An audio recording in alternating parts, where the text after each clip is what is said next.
सुप्रभात दोस्तों, मेरा नाम है स्नेहाशीष पाठी। आपको इस वीडियो लेक्चर में स्वागत करता हूँ। ठीक है, स्वागत करता हूँ। तो फिर हम इस वीडियो लेक्चर में क्या पढ़ेंगे यार? कुछ खास पढ़ेंगे यार। ठीक है, आज कुछ खास हो जाए।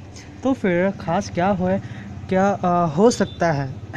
अगर आप जान चुके हैं कि ब्रिटिश जब आए थे इंडिया में रूल करने के लिए, तो फिर क्या हुआ था, वो क्या क्या किए थे, वो सारा हम इस वीडियो में डिस्कस करेंगे। ठीक है, वो सारा नहीं डिस्कस करेंगे, लेकिन उसमें कुछ अंश, कुछ पार्ट ही डिस्कस करेंगे, जो कि the character act of 1813 means इस कैरेक्टर एक्ट के अनुसार, इस एक्ट के अनुसार कौन कौन सा इम्प्लीमेंटेशन इंडिया में हुआ था और कौन कौन सा इम्पैक्ट हुआ था ट्रेडिंग में, as well as revenue impact, as well as some of the impact economically financially, कौन कौन सा इम्पैक्ट हुआ था इंडिया में एज वेल एज ब्रिटिश या फिर ब्रिटेन में, वो सारा हम इस वीडियो में कवर अप कर देंगे। ठीक है, तो फिर पहला पॉइंट इसमें दर्ज किया गया है कि क्या चाहिए, सिंगल मोनोपोली मार्केटिंग चाहिए।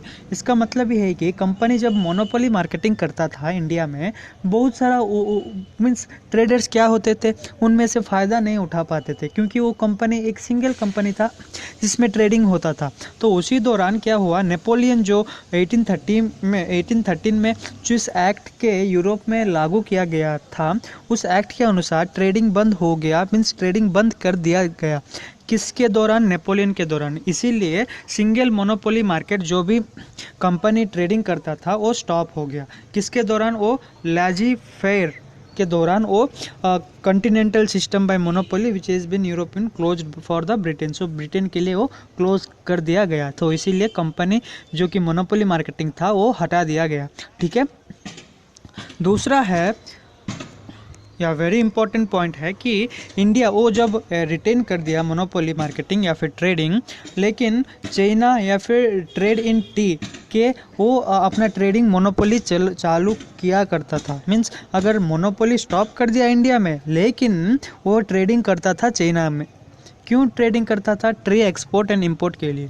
उसके बाद share holders were given 10% dividend on the revenue of India. So share person को कितना मिलता था? 10.5% का डिविडेंड मिलता था।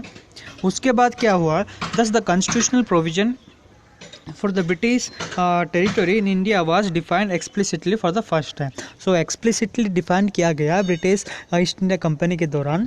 सो ईस्ट इंडिया कंपनी क्या हुआ, फर्स्ट एक्सप्लिसिटली ट्रेडिंग का प्रपोज रखा। ठीक है, उसके बाद power of board of control और further enlarge. So board of control फिर से लागू किया गया, बोर्ड ऑफ कंट्रोल फिर से एनलार्ज किया गया, बढ़ाया दिया गया। उसके बाद सम ऑफ 1 लाख मीन्स जो भी अपॉइंट, प्रमोशन, एनकरेजमेंट, डिस्करेजमेंट, या फिर डिस्करेजमेंट नहीं, सिर्फ एनकरेजमेंट, अपॉइंटमेंट और मीन्स प्रमोशन, वो सारा 1 लाख रुपीज़ का देने पर ही उनको सेट कर दिया गया। मीन्स सेट होता था उनमें, और उनमें उनको प्रमोशन या फिर रिन्यूएबल या फिर डिफरेंट काइंड्स ऑफ एनकरेजमेंट भी दिया करते थे। कौन? British east India company. उसके बाद state responsible for education, education में भी उनका योगदान था। लेकिन हम एजुकेशन के बारे में बात करें तो ब्रिटिश जब आए थे, एजुकेशन सिस्टम कुछ खास चल रहा था, क्योंकि जब इंडिया में रूलिंग हो रहा था उसमें उतना खास नहीं था। ब्रिटिश मीन्स ब्रिटिश का इन्वॉल्व जब हुआ, उसमें नया इन्वेंशन का भी मीन्स एक नया योगदान मिला। उसके बाद क्या हुआ, the British of council of Madras, Mumbai, Calcutta presidency में क्या हुआ, जो भी ऑर्डर का इम्प्लीमेंटेशन किया करते थे उस एरिया में, वो सारा ब्रिटिश के अंडर ही होता था, ब्रिटिश प्रेसिडेंट के अंडर ही होता था, प्रेसिडेंसी के अंडर ही होता था। वो सारा प्रेसिडेंसी कहाँ पे होता था? वो ब्रिटेन में होता था। ठीक है, उसके बाद the separate accounts were kept regarding the economical commercial transaction of the revenue. So इसका मतलब ये है कि जो भी पावर ऑफ सुपरिटेंडेंट जो होता था बोर्ड ऑफ कंट्रोल में, वो सारा देखभाल करता था, board of revenue, commercial, trading, import, export, वो सारा। ठीक है, Christian missionary were also permitted to commend India and preach their religion. इसका मतलब है कि रिलीजियन डेवलपमेंट भी होता था। रिलीजियन डेवलपमेंट कैसे? Involvement of Christianity means preaching of Christianity missionary in different areas of India, ठीक है, वही इस एक्ट के दौरान लागू किया गया था ब्रिटिश गवर्नमेंट से। ठीक है, धन्यवाद।